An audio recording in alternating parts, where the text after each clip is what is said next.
Hi guys, welcome to this week's show. And today we're going to be talking about the gearbox of the TRX4 and does it need maintenance? So when you're out on the trail, you naturally run into other crawlers and there's a lot of speculation about a lot of things. So lately I've been hearing a couple of stories about transmission, especially on the TRX4 and the TRX4 Sport. Now they're talking about rebuilds, replacements, bearing replacements, and all these kind of things. Now, I've been having my TRX4 Sport, I've owned it for about a year, a little bit more than a year.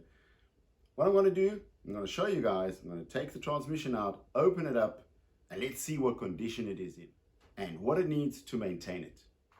Okay, first things first, make some space, and let's begin. First, I'm just taking out the two screws that hold the battery case. And then you have another two screws in the back here. And these holders are actually blocking the battery casing, so you just need to take one of those out. Those cable holders. There we go. And I'm going to open the so-called bell housing, let's say.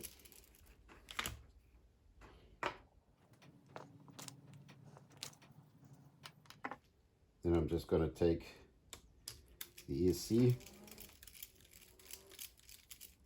and move it out the way. And now there are another two screws down here holding the frame of the transfer case to the chassis.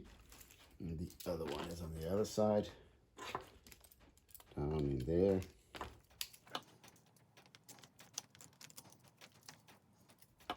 And then what you do, you flip the car around and it has one more in the center. Take that one out.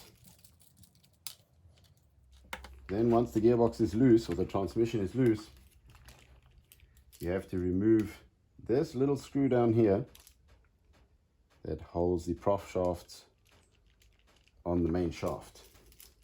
Now that is a pin that goes all the way through, so you need to remove that pin all the way. Otherwise, you can't just loosen it, you have to remove the pin completely. Same thing on the other side. Now you can turn until you see the pin and take it out all the way. The first thing I've noticed is it actually gets quite dirty in there. So this is going to get a bit of a clean, and then we're going to concentrate on the transmission.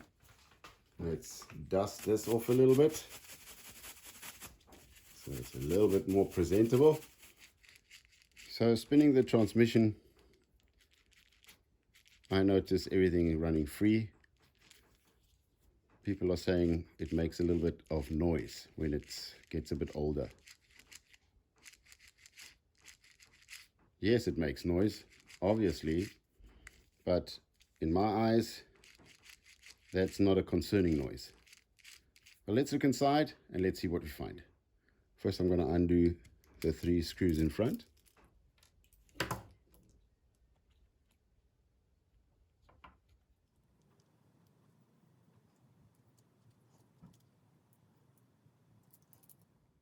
So all in all, the gearbox seems pretty clean. There is a bit of dust in there. There's a bit of dirt in there.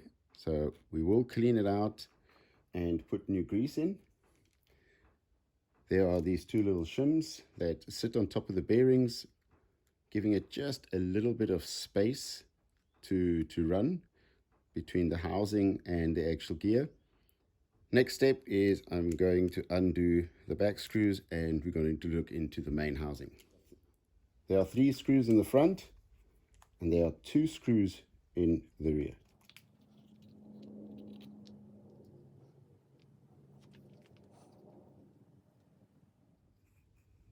So in here, it is absolutely clean.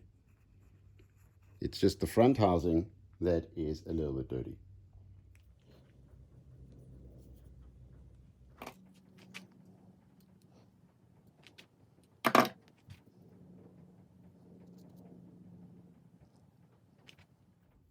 Also in here, I do not really see a lot of dirt.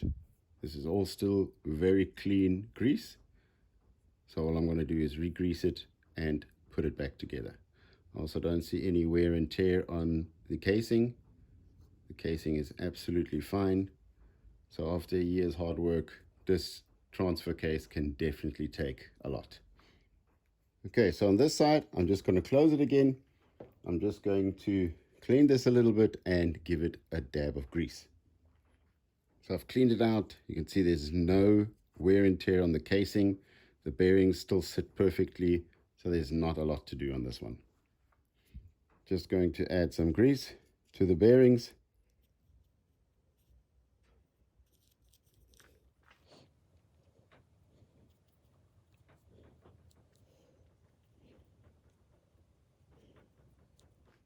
Before I put it back together, I'm just going to clean this housing and grease this one as well.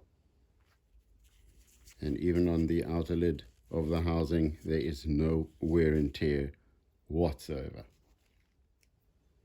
Going to put the shaft back into position.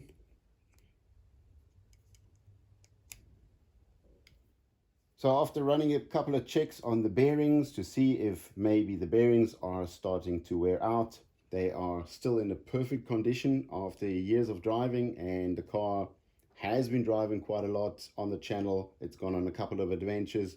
The only thing, it doesn't run through water. So that is maybe the only difference it has to other cars, because we don't really have a lot of water. The only time where it actually sees water is after rain, so it drives through a wet surface, but it never gets submerged underwater. So I'm quite happy with the gearbox. There's absolutely no wear and tear, no visible wear and tear on the gearbox after the 1 year of driving. So I've greased all the parts again, I've cleaned them and greased them again, and now I'm going to just put it all back together.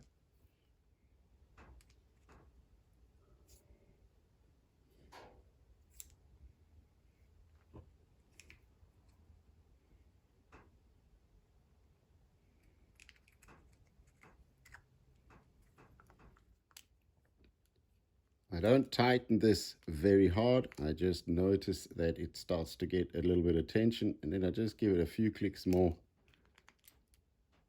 And I just do that in sequence. Left, right. And the same in the front of the casing.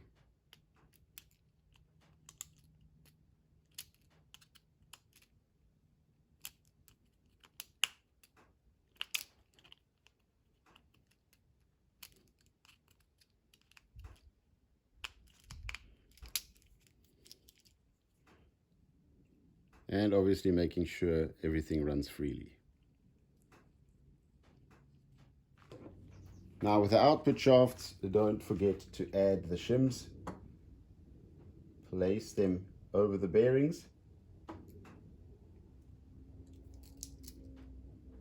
That will prevent wear and tear in the future. When you put these back together, make sure that the round end sits in the casing, and this is like jennied a little bit off, it's been shimmed off, and that is where your prop shaft connects to. So that needs to look out of the casing.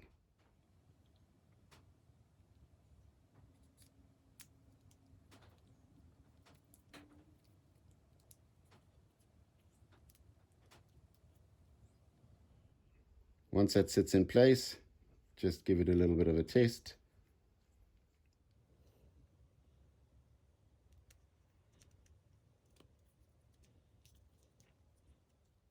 Once you put the lid back on, give it a turn, see if it's running smoothly, and then go ahead and put the screws back in. Everything's back together again.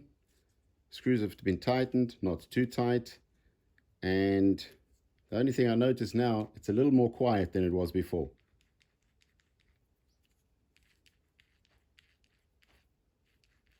So maybe that's a good thing to make it last a bit longer. So now it's time to put it back into the car.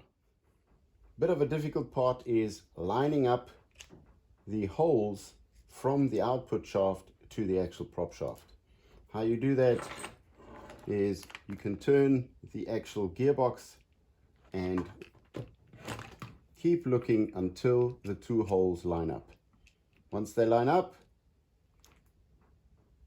take your pin with the Allen key screw on it and place it in there and screw it in. Also not too tight. And doing the same on the rear wheels. Starting with the position of the bottom screw. Line up the gearbox. Make sure it sits properly and screw the bolt in.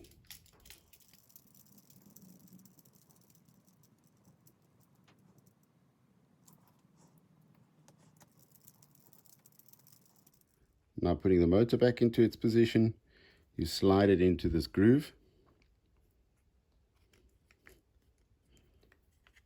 and place that on top of the main spur.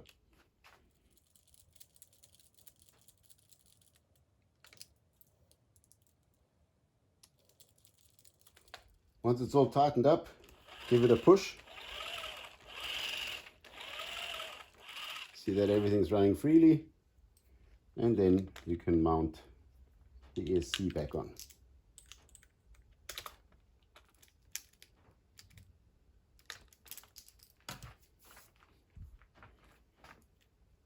Reconnect the wires from the motor. Black on black, red on red, obviously.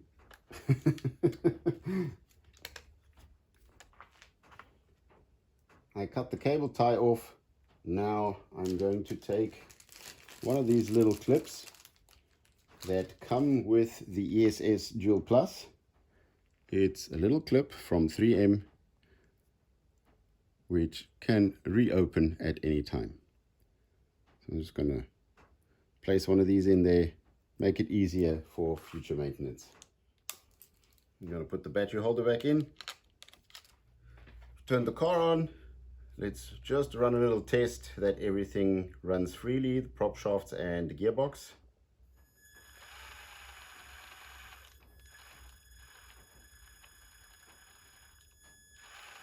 Now that seems to be a bit smoother than before. Actually quite a bit smoother.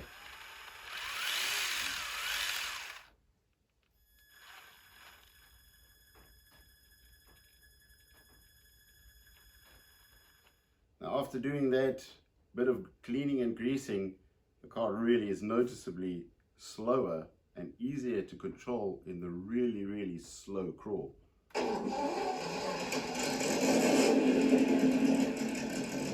And don't forget, this is the TRX4 Sport gearbox.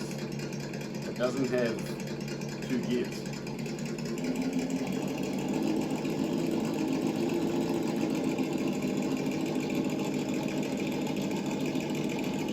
That is slow.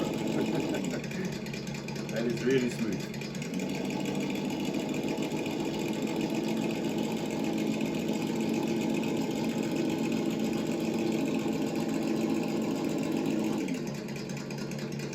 That is a big difference.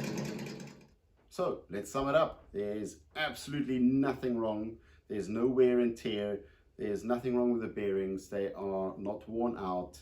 So after a year of driving, or a little bit more than a year, and the car does a lot of adventures, drives every week on the channel. So to sum it up, that's just to remind you that you can win the ESS Dual Plus. I have no idea why it does that. Okay, let's carry on. So although there's nothing wrong with the transfer case and the bearings, and there's no wear and tear to be seen, it is a good idea to clean it up, re-grease it, and put it all back together, because it does run a lot smoother. It is a noticeable difference to before. And obviously the less grime and dust it has inside it, so if you do run through water a lot, give it a clean more often, or maintain it a little more often, clean it out, re-grease it, and it'll just last a lot longer. So don't forget, you can win the ESS Dual Plus from Sense Innovations. So make sure you subscribe to the channel. That's it from me this week. Thanks for watching. Click that notification bell, subscribe, and we'll see you guys next week. Ciao.